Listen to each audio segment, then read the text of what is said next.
the podcast. I'm your host, Alexa, and today I have with me my friend Jane. Hi. I'm so excited to be here. I'm so excited to have you on. Yeah. I wanted to have you on for a while. Oh my God, stop. I'm honored. Well, there's like multiple things that I want to have you on for, but we're going to start with this first one, just introducing you a little bit. But Jane, tell us a little bit about yourself. Oh my God. Should I go into the reason like why I'm on today? We'll get into that in a bit, but just about you first. Okay. Yeah. Well, my name's Jane. I am from Stillwater, which is how me and Alexa kind of know each other, but I'm sure we'll get into that. I currently live in Denver, Colorado. I've moved around a few times. Like post-grad, I moved over to kind of like the Kansas City area before making my way to Denver, and I basically worked in politics up until recently. So making the switch, but I'm so excited to be here. I remember like when you first launched this, I was like, whoa, this is like literally the coolest thing ever. Shut up. Yeah, I was like, I remember like posting it on my story and I was like, you're so cool. Yeah. Thank you. Okay, so you were working in politics for a long time. What are you working in now? I actually work for the National Renewable Energy Laboratory. Oh, cool. Yeah, so it's a national lab. It's part of Department of Energy, and specifically I work on like EV charging and electric vehicles and like the deployment is like the word that we use, the deployment of basically making there be more electric vehicles like throughout the country and like to help meet climate goals. Oh my God, cool. Yeah, so it doesn't suck the life out of me anymore. Yeah, well, because I know more like, healthy. Because Jane and I have known each other since like, I want to say probably like 16 or something, because we worked together. Yes. We had a really, really fun job, like first job. We worked on these boats. And there should be an episode about the boats. I'm like dead ass. Like that there needs to be a reality show there. It really does. Except for it would have been better when we were there. Oh my God, yes. We were like the moms kind of. Yeah. Oh my God. But so both like started as bussers, wait staff, and then we're bartenders. And we had so much fun there. Oh my God, crazy times. Crazy times, like a lot of trauma bonding. Oh my God, so much trauma bonding. We could literally do like oh my gosh, there totally could be, but at the same time, like I don't know how to do that without potentially making people or places sound bad. I know. But it was great. Like the caveat would be like, but we had a great time. Yeah. Like it was so fun. All this, but we had a great time. Yes. Almost crashed a boat, but we had a great time. Oh my God, we could literally have so many stories about just like crazy shit that went down, like getting cops involved, like seriously, me driving like various boats, literally and, like, a dumpster on fire. Yes. Oh my God, forgot. Oh my God, do you remember when the Star got blown off the dock? Were you there for that? I don't remember. I was on the showboat. Okay. So you know, like it's docked like right next to each other. There was a crazy storm, like maybe like 60-mile-per-hour winds, and probably more than that. And the Star literally busted like all of the rivets off of the dock and blew into the middle of the fucking river. That's so classic. And I don't think there was a captain on board. I remember drifting away and there was this cook just standing in the galley door like, what is happening? Like from the distance. And all of a sudden they'll get like a 16-year-old cook up there trying to direct the boat back. I think that's what they did. They had to do the skid boat out with the captain to like hop on there and like run up to rescue the ship. That is so crazy. And the Star is massive. Like for people who don't, it is a huge fucking yacht. Like huge, like 400 people. That was so, oh my God, take me back. Yeah, I know, we totally could do. I need to get more mics so we can have like 5 people on. Yeah, we all share our crazy stories. Good old days. We're very okay that it's over, but very happy that it happened. Yeah.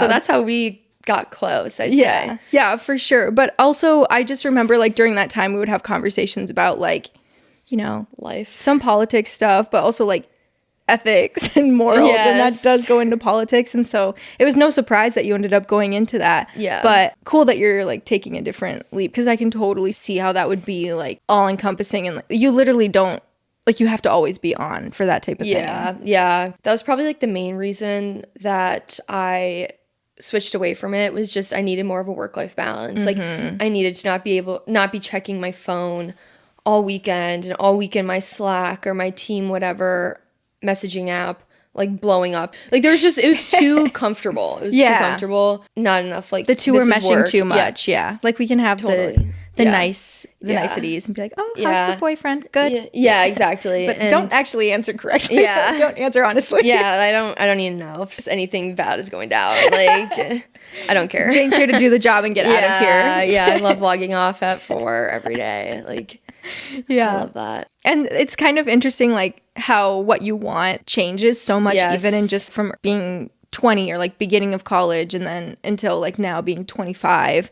And I feel like, because in college you went to U of M, so you're a city girl, and now you're in your like outside hiking era. Yeah. How are you liking that? Yeah, no, it's so funny you asked this because I've been having an existential crisis recently. Oh, and boy, can I relate. Yeah, of course. Yeah, so I love Colorado, everything about Colorado. I love the hiking. I love the outdoors. There's so many moments. I hiked a 14er recently. I saw that. Yeah. I was like, oh my God, that is crazy. Yeah. I can't even imagine doing that. For those who don't know, if you hike a 14er, you're hiking above 14,000 feet. Like you hike to a top of a mountain that's above 14,000 feet. So, well above the tree line. The air is thin. It's steep. Do you have to be like specific physical health honestly to do that? Like genuinely, like how do you train? Oh my God, stair climber. So I'm trained for a half marathon right now. I'm sure we'll get into it later. But like when I was doing that, I was genuinely like, if you are not working out 4 to 5 times a week and doing cardio, I don't know how you could do this without suffering so much, because the air is so thin. You are huffing and puffing, and like, because I'm training for a half, like I'm at a point where like I can run and keep my heart rate like pretty low. And I think my heart rate, like afterwards, the watch was like 180, like 5 beats. Like it was crazy. Like you're going like 10 feet and you need to stop and like take a break. That is crazy. How long did that take you? Like 5 hours, 5.5 hours round trip from like the trailhead, which the trailhead started above tree line. So we're already. So it's more than that. Yeah.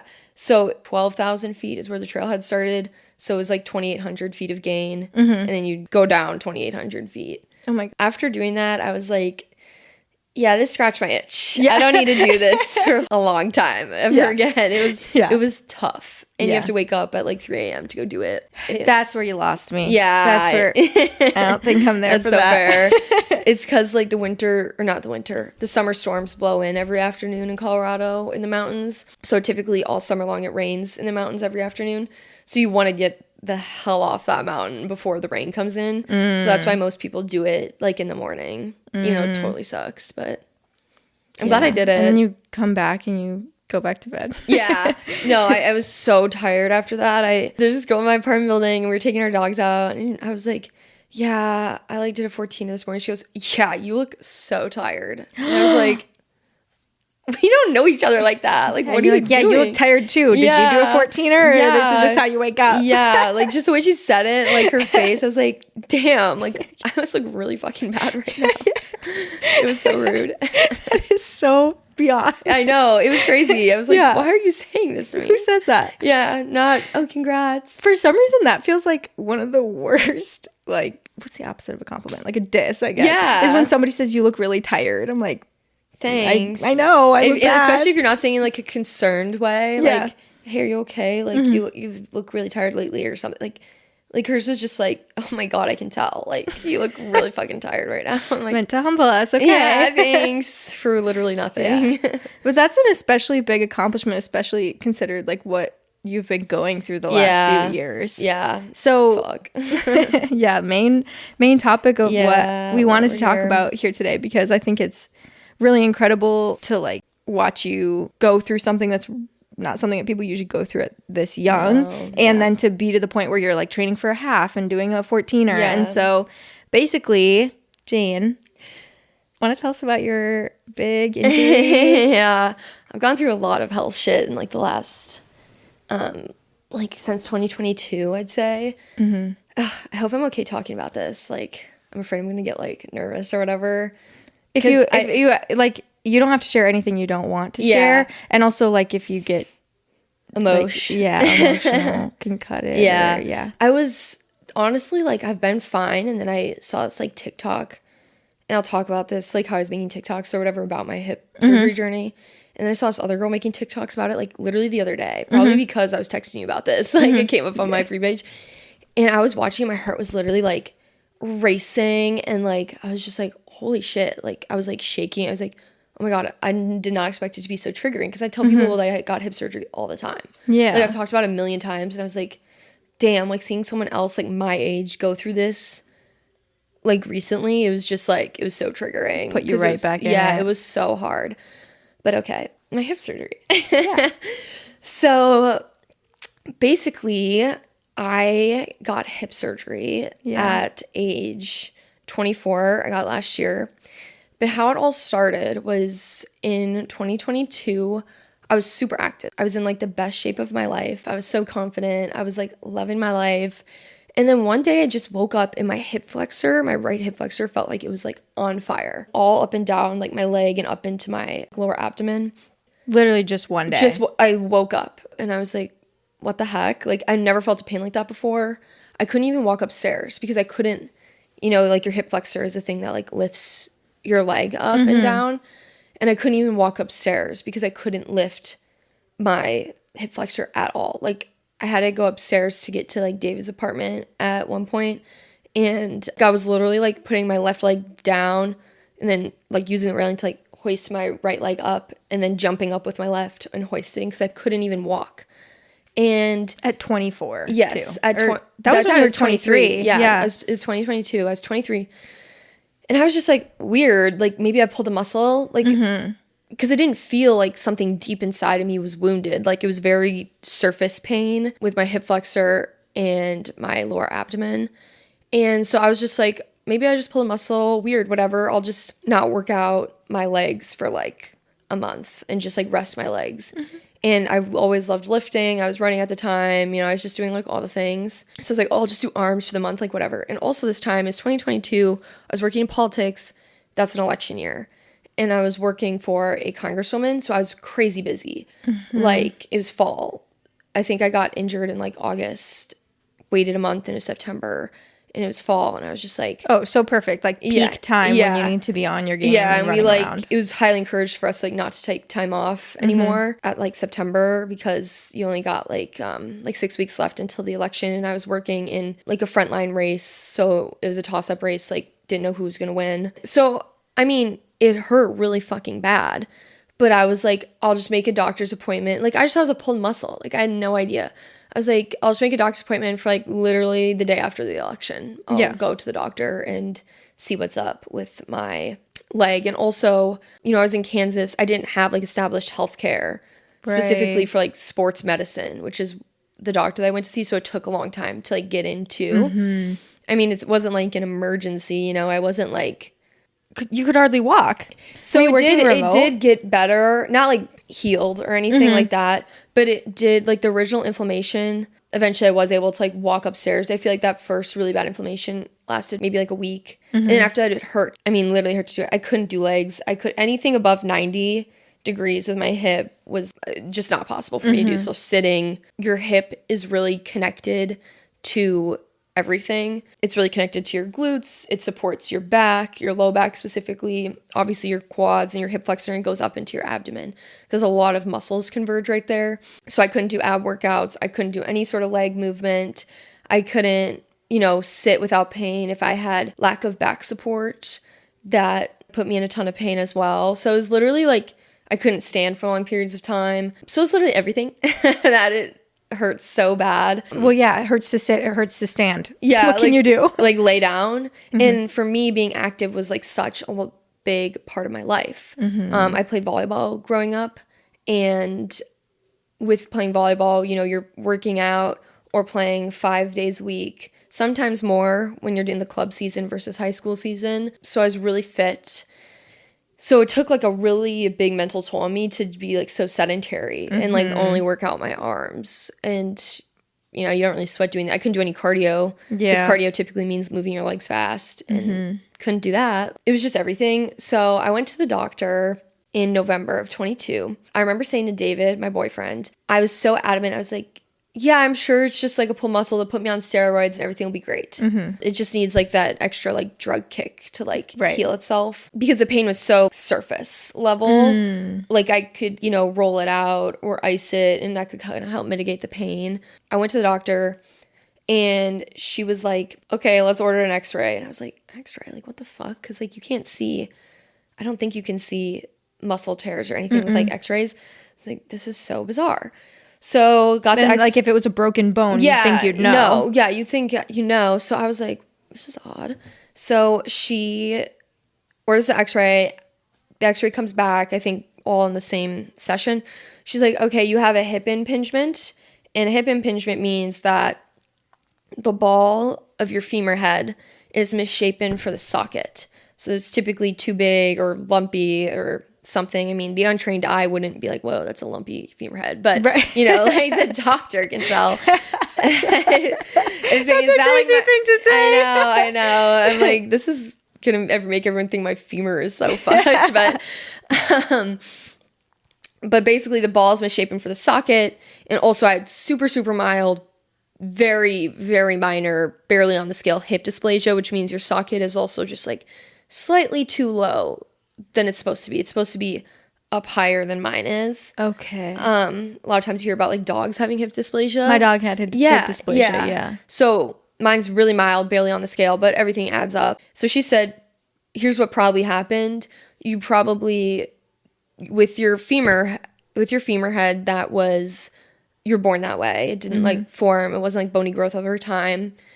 Your femur probably eventually, after years of wear and tear, and think about volleyball, you're down low, bent over your hips. Oh, constantly. Crouching, like jumping up, like just everything. So you need so much hip mobility for volleyball. Yeah. So with all years of wear and tear, your femur head and your hip impingement probably tore your labrum, which is the thing in between your ball and socket. Oh, is it kind of like a muscle or cartilage? Yeah, or something? like a ligament, I think. Okay. And so probably tore that.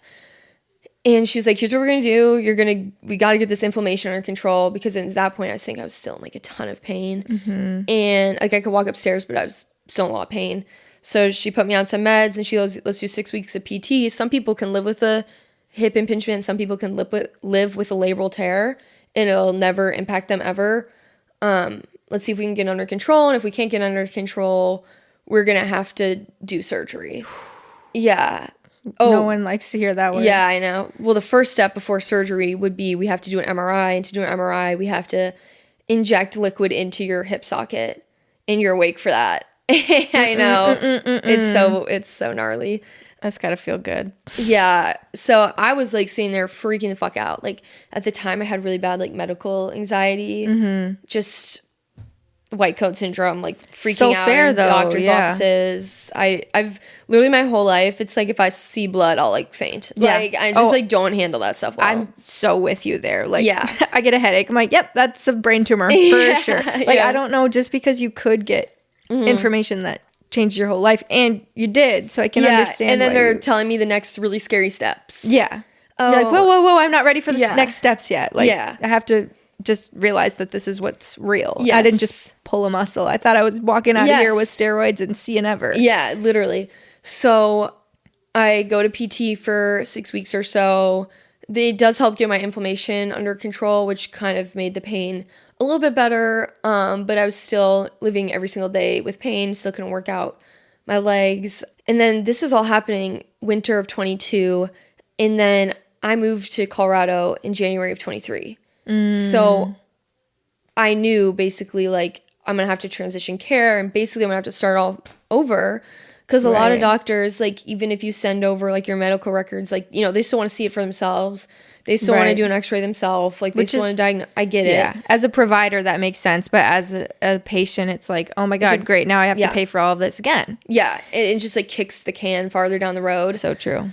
So my physical therapist, shout out Randy, he literally was like an angel, like helped me emotionally and physically through that like so much. And when I told him moving to Colorado, he literally like reached out to all of his contacts to find like the best hip doctors he could find for me, and sent me like a list of doctors. It was like, here, because at that point I knew when I was moving to Colorado, like the only solution to this is surgery. Like there's nothing more physical therapy wise like that can be done. And I really appreciated my doctor being or my physical therapist being straight with me about that, like because I was petrified of surgery. Right. But just to kind of face the music and have someone tell you, like, there's nothing more we can do for you here. Like, you need to time take to the just next get step. it and get recovering. So I ended up using a doctor he recommended, and this doctor was really in demand. So it took 4 months from January to April to even get in to see him. For consultation? Mm-hmm. And so you moved during that time, Yeah, too. I moved in January of 23. How did you even move when you had chronic pain like that? Like, how did you, like, bend over to lift a box? Honestly, like, David, I feel like all of his friends did it. Yeah. But, I mean, I could still do stuff like that. It's just I was in pain. Mm-hmm. Like, it wasn't, like, it's hard to describe. It wasn't, like, it wasn't shooting pain. But it was still pain, like, everywhere. Like, pain that would run down the inside of your thigh, across the back of your glute, up your back, up your abdomen. So, like, everywhere. But it wasn't, like, so shooting that you're, like, you know, ow, like, gotta stop something super suddenly. It was just constant. Like, it's so hard to describe the type of pain, honestly. Like, sometimes it was, like, pins and needles. Sometimes it was just, like, because it genuinely felt like you pulled a muscle. So, like, the muscle feels so weak that you can't even use it. Because if you do use it, it'd be really excruciating. But also, I was, like, lifting arms and stuff at the time. But, so, yeah, it took 4 months to even get a consultation. And this was a sports medicine doctor who was super highly recommended in the Denver area. He's in Golden. And he was like, listen, because we did the x-ray, same diagnosis. He's like, here's what we're going to do next. You did the physical therapy thing. He's like, I could give you steroid injections, but it's not going to solve the problem. And most young people your age want a permanent solution. Mm-hmm. And the permanent solution is we repair the labrum and we shave down the femur head so it looks normal and it's not gonna... Oh, so it's like smoother? Smooth again, mm-hmm. Yep. And he's like, most young people who are as active as you are want that solution. He just told it to me straight. Like, listen, I can do steroids. It's not gonna fix it. It'll, you know, make you pain-free, but you're gonna have to come in again and again for however long. And he's like, and I'm not gonna give you steroids forever. Yeah. So, yeah, I appreciated that. And I think at that point, by April, I was working another in-demand job. I was every day in person, upright all day, in so much pain every single day that I just wanted to come home and like lay down. And it was just a lot mentally, like the toll that being, I feel like we do talk about, I'm glad that we talk about mental health a lot, but I feel like it's kind of lost how much physical health takes a toll on your mental health. Between like not being able to work out like I normally do, not being able to do the things that I normally would do, having to take into account everywhere I go, is there going to be a chair? Or am I going to be bleacher seating? Or, you know, all the things. I'm in pain when I walk. I'm in pain when I hike. I can't run. You know, I can't lift. I can't do anything. It just like takes a toll. And I was just so miserable. And then there's also, and I haven't really talked about this yet, but like the body image thing. I could talk about this all day, but like specifically the body image part. And also during this whole time, I got put on new birth control that was making me gain a ton of weight on top of not being able to work out. And I gained like so much weight, and it just wasn't the healthy fit level that I was used to. Right. On top of like, I think it's so damaging to tell kids growing up how skinny they are, because that's all I got told growing up. I literally had a mom in volleyball one time, not my mom, but a parent in volleyball one game tell me that I was like so thin, I looked like I could fly away in the wind. Like, so fucked up. Yeah. To say that. And it's really to a kid. It's really difficult because actually I think that people don't realize that it's not really good to give people like positive feedback on their body either necessarily. And I say that in air quotes because like saying, oh, you look great. Oh, you're so skinny. Oh my God, you're so small, blah, blah. You don't ever have to worry about that. Or saying things like, oh, I can't eat that. Wish I could. Oh, but you could. Things like that are like I got to a point that I just had to tell like people in my life that I was just like, I don't want you to comment on my body, good or bad, because now I'm making an association with like, if I don't look like that anymore, that's bad. 100%. Or you're noticing, because I noticed that you've taken a look at like what my body looked like then, and now it looks different, and you're going to notice.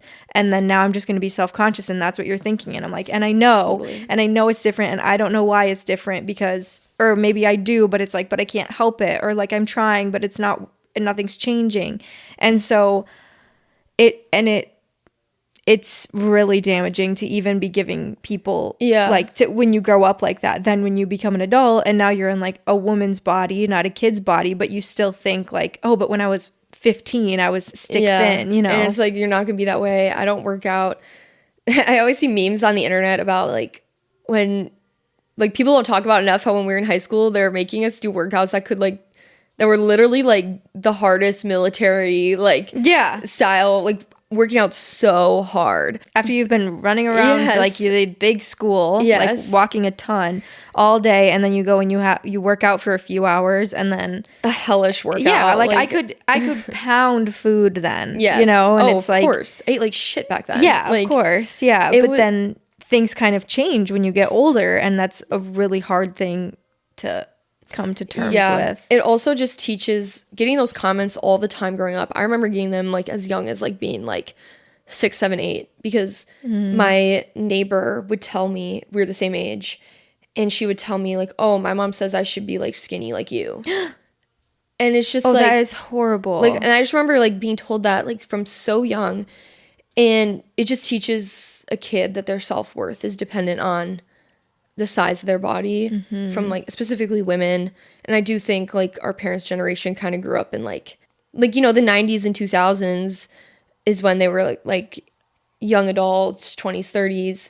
And like, obviously it used to be like, you'd see freaking tabloids of like Britney Spears would be like, Britney Spears has a tummy now or something. Yeah, and like, she's literally... And it was just like normal to post shit like that, or like publish stuff like that. Like, or you see interviews from back then. Like there's one, I forget who it is, but they're like, step on the scale, like on the Tonight Show or something. Like I don't remember exactly what it was, but it's crazy. And also like going back to that comment that your friend, I mean, my heart breaks for her, but also so fucked up. That also is difficult for you to hear, because that's another thing that reinforces like, oh, skinnier and smaller makes you better than somebody else. As a person.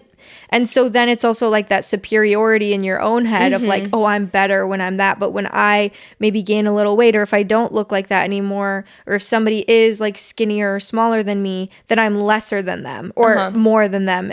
And that's just like a really bad thing to have ingrained in you, because you can grow up and not want to think that way, but it's literally how you're wired, because from when you were 8 years old, someone was telling you like, oh my God, you could blow away in the wind. You could eat that. I could never. And you're like, shit, that's kind of cool. Like, I'm better than you. Yeah. You know? Yeah. Like, it was just like part of like who I was.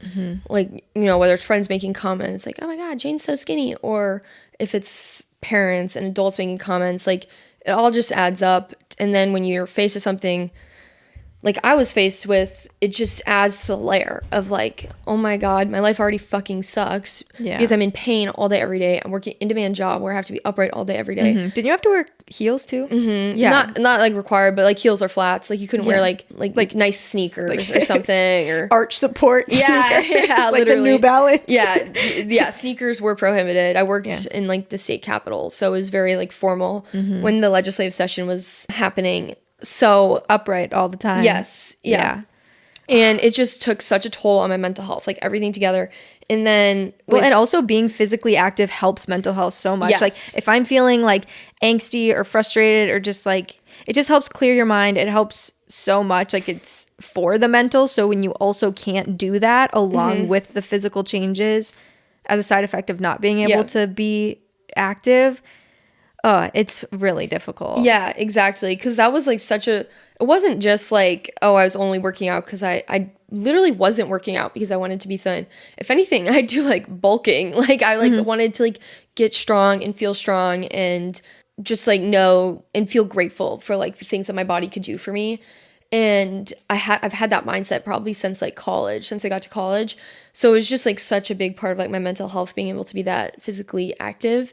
And then suddenly you can't. And then you're also on a birth control that was making my hair fall out and making me gain weight. And I was on my period for like 5 months straight.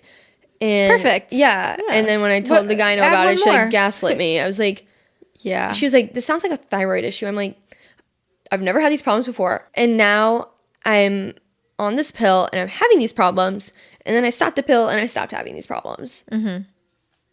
Let's figure out the common denominator here, guys. Like, yeah, there's definitely something to be said about being invalidated by medical. I've had an experience recently in that, and it's like the most discouraging thing. Yes. And it feels like, oh great, so like there's just no hope for me then? Or you're like, I know something is wrong. Something's not right. And they're like, well, you know, like I would get a lot in college. They'd be like, well, you're a stressed college student. You're really busy. That's probably why you're exhausted all the time.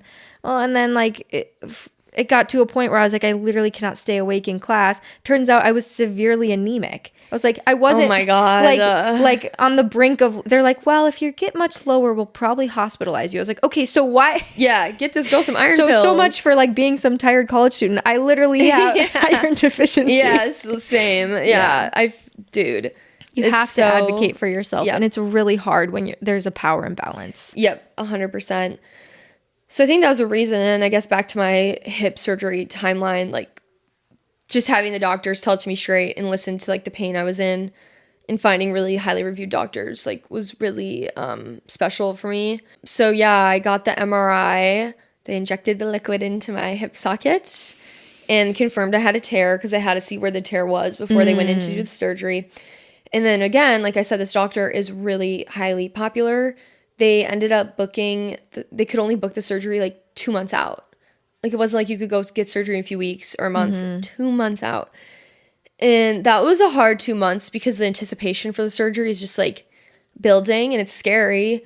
You just want to get it done and on your way to recover. You're probably thinking like, oh my God, that's 2 months down that I could have been recovering. Yep. And the whole recovery process with my doctor, I don't know how all doctors are, but my sports medicine doctor said the recovery process is 3 months. 3 of those weeks, you are on crutches and you have a hip brace and you're in this thing called CPM machine, which basically you lay down, you're in this machine that like moves your leg in and out, almost as if you're kind of like pushing down on something, like a sitting squat machine in the gym. So did you have that machine in your house? Yeah, insurance covers it. Okay. They like rents it out for like however long that's needed. So my case was 3 weeks, and the point of that is to like increase blood flow to the injury site and to break down any scar tissue that could build. So you're in that for like 6 hours a day in the machine. It's like so triggering to talk about. How do you even work and do that? Like, were you just working remote? I was working remote. My job was really understanding. Oh, wait. Yeah, you're recovering from surgery. It's not like you can go in anywhere. Yeah. I asked that. Yeah. So I have the surgery and I'm doing the CPM machine. I'm, icing, I think like every hour on the hour. You're on literal opioids, like literally on Oxy. You're on things that can prevent blood clots because as a woman, you're more susceptible to that. You're on a shitload of drugs. It's so hard to even remember the first 3 weeks because I was so out of it. But I got my surgery on a Monday, so I was out the rest of the week. And the recovery plan is like, oh, you can return to work in the office after like a few days if you need to. I'm like, I never could have done that. I was high as a kite. Like, I don't remember anything. I was so out of it. But I returned to work the following week, just remote. And my work was super understanding. They honestly like didn't give me a ton to do. They basically left me alone for those first 3 weeks. I was doing basically bare minimum. I was so out of it. But also, again, with the mental challenge, you're basically bedridden for like 3 weeks. You can't do anything. Like, I remember one time I had like a mental breakdown to my boyfriend David because I was just like, this is so hard. Yeah, like you just want to go on a walk. Like literally crutching to my car makes me so winded I feel like I'm gonna pass out. Just like crutching to the car to get to the car. It was just really hard being so reliant on other people for everything. Another reason why in my personal experience, I couldn't understand how some people can do this recovery process alone. Like, my boyfriend, I feel like I can get emotional talking about it, but he was literally like my rock and was there for me and so supportive of me. He's so precious. I know, he's perfect. And like, he did everything for me. I couldn't put on my socks. I couldn't put on my own pants. I couldn't do any of that by myself, especially that first week. Like, I couldn't, if I had to get up to go to the bathroom, he had to help me. Like, he had to help me get up and off the toilet. Like, he had to do literally everything, and he did it. That'll take a relationship to the next level. Yeah. And he never complained once. He never made me feel bad once. He never acted annoyed once. And I know it's an inconvenience. Like, you're on the phone or you're trying to talk to your friend, or but I need help getting in and out of this fucking machine that my leg is rowing in because I can't lift up my leg right now. Yeah. Like, I can't. Like, he'd help me get situated if I wanted to kind of like try to bathe myself, because you have to do that with like a stool. It was just like, you felt almost like an old elderly person, like kind of getting like a taste of like what it's like to be so reliant on other people for everything. And it was so hard. And it was just like one emotional battle after the other. It's like, okay, I'm in pain every single day. I need to get this fixed. And then you get surgery. It's like, whoa. This recovery is not necessarily like easy mentally. I will say though about recovery, I was basically pain-free after day 5 because of the drugs, and also just like I was only in pain in the recovery process if I like moved my leg too fast or like bumped it in a weird way. But other than that, it was pretty painless, like recovery. The next big challenge was once I got off crutches. A lot of your muscles turn off during surgery because it's your body like trying to protect yourself. So it's hard to get them to activate again. So in my case, my glutes have really struggled to activate after surgery, which led to excruciating back pain for probably like 2 months while I tried to like perfect. I know. Yeah, you needed something else. Yeah, to like wake up those muscles. But so this is now a year from the time that you woke up like with fire in your hip. Yep. So I got my surgery in July of 23, and the injury first happened in like August of 22. And then went to physical therapy, did all of that. It was obviously a battle and like a challenge, but I was really happy to just be moving again. And even if you're just doing like really slow and boring like physical therapy moves, just to be able to like move my body again and like do things I hadn't done in like over a year, like a fucking deadlift. Yeah. Or a plank or whatever, to like wake up these muscles was just like, it was so beneficial for my mental health. And my physical therapist, even though I was cleared to do most things after 3 months, my physical therapist said most people feel like back to normal, like completely normal at like the 6-month mark, which that was my case. Like at the 6 month mark is when. Good. Yeah. So after 3-month mark, I was able to like work out and go on walks. You weren't cleared for running, I think, until like 6 months, like 4 to 6 months.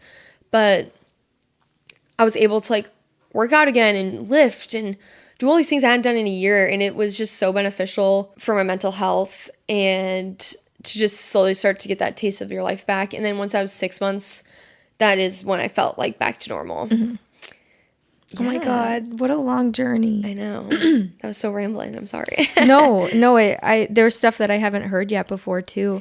But, you know, I think it's really important to have those people too that help you. Because didn't your mom come out? My mom came for the first week, yeah. Because literally what you're saying, recovery sounds like a full-time job in itself. Like to need to be doing things on the hour, to have to be in that machine 6 hours a day. I'm sure that's not 6 consecutive hours. Like that's different time periods. All the while you're still trying to work. Like I don't know how you even focused on anything or did anything. Yeah. Like that's incredible to me that you kept your job through all that. But at the same time, it's like I have to. Like something's got to pay for all of this. Yeah. Like, and that's just another hard thing that is a hard, it's being an adult, and it sucks because like when you're younger, like let's say this happened when you were a teenager, like you could have just easy.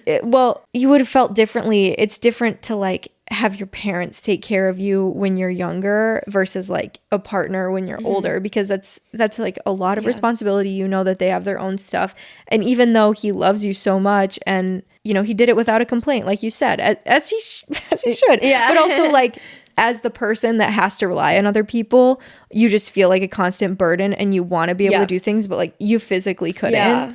And yeah, that's another big part of recovery. Like, this whole thing is just all encompassing. Like, it's mental health, it's physical health, it's changing what you want out of life, like changing, you know, the type of job that you wanted to be working. Exactly. And also where you wanted to be living. Like, now your lifestyle is so different, like post surgery. Yes. Because you are so grateful to be able to move. Like, do you think that you would have done like a 14er or trained for a half if you hadn't? Like, for sure not the half. 14er, I feel like I just wanted to like check the Colorado bucket list. Yeah, but for sure. I also want to add one thing. During this process, I remember saying to my dad, I was like, every time I look up anything on TikTok or I look up anything online, everything is about how much this hip impingement and labral repair surgery sucks. I was saying to him, it shows how hard it is, but my doctor really didn't make it sound like it's like that bad. In the grand scheme of things, you know, it's not a hip reconstruction. It's not a hip, like fixing hip dysplasia. That's way more major. They're going in, they're sewing up one little thing, and they're shaving down one little thing.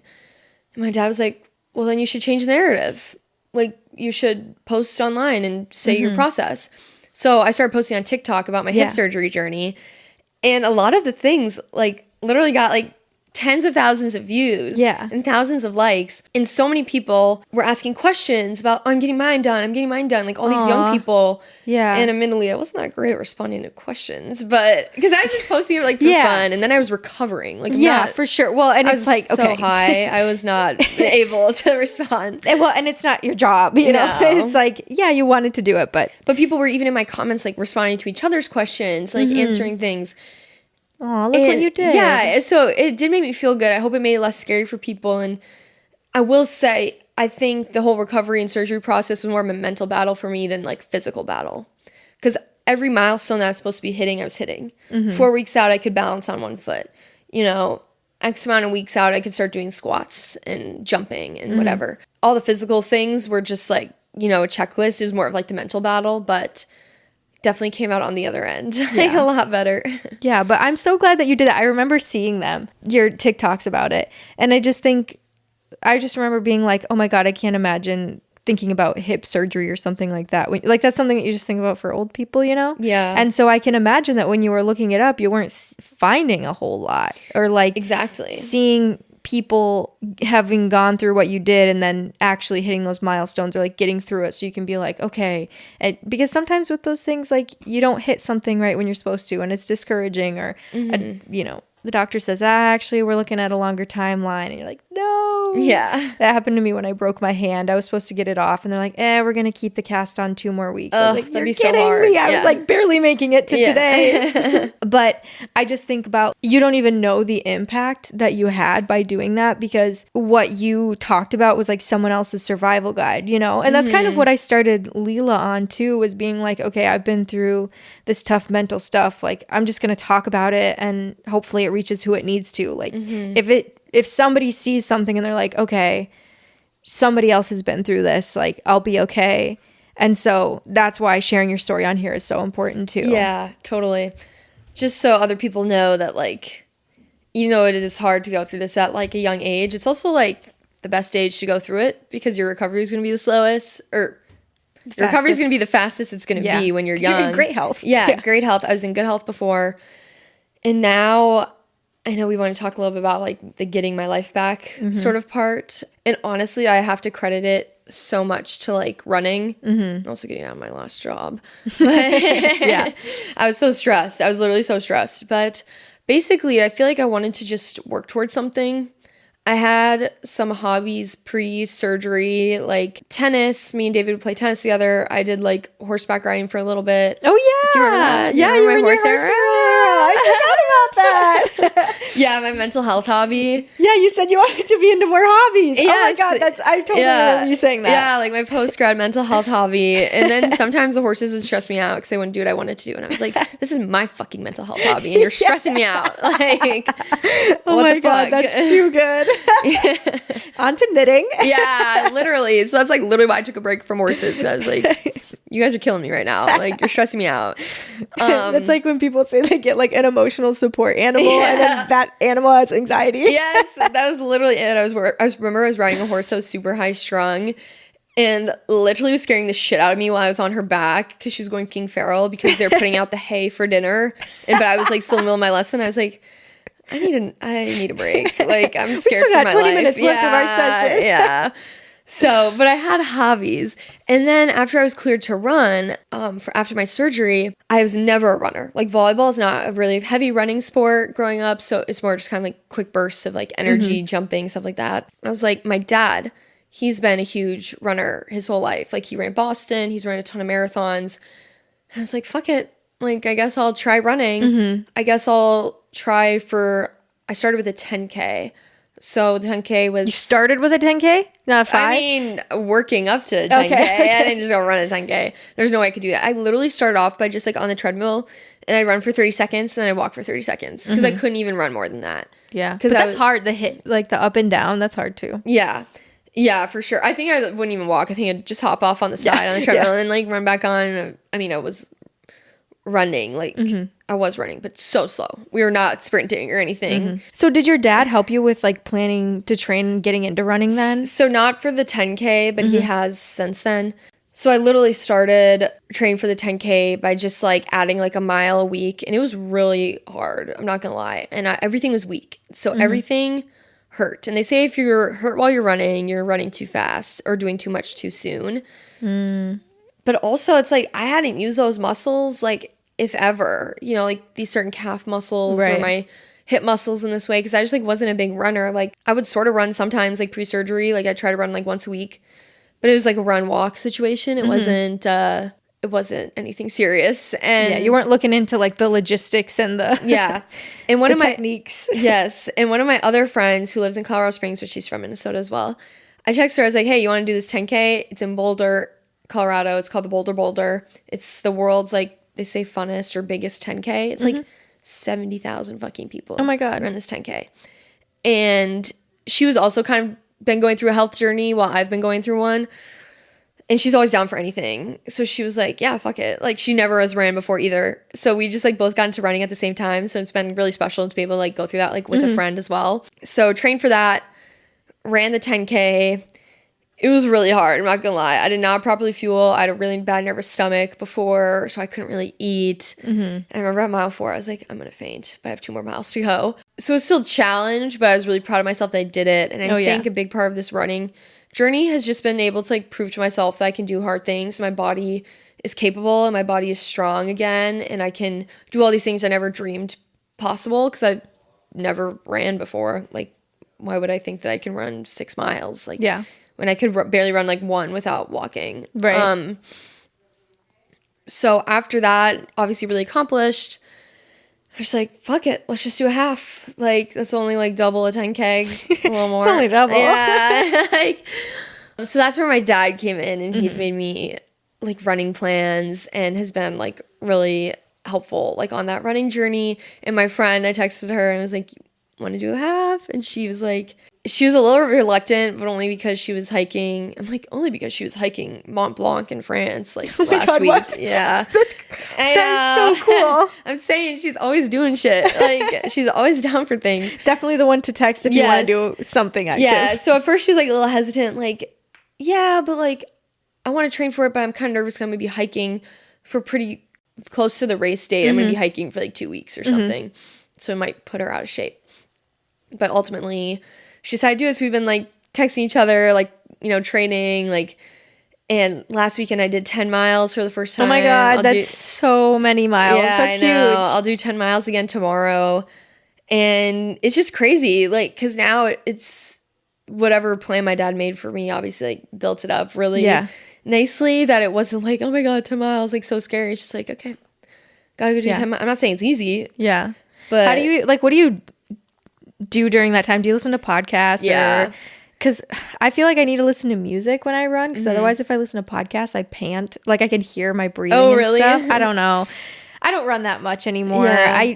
You're inspiring me to go for a run, though. I've inspired other people. Like, literally the other day, my friend texted me, and she was like literally yesterday, my friend texted me, I just ran 2.5 miles and thought of you. Like, yeah, she's never been a runner before, but I'm glad. Like, it's helped my mental health so much. Running. It's something to work for, especially with my dad making me a plan. It's pretty like laid out, like the steps I need to do versus just going out and being like, okay, I guess I'll run 5K. I guess I'll do whatever. Like, and so nice that it's coming from somebody that like knows what he's talking about, so you feel good about following that plan. Totally.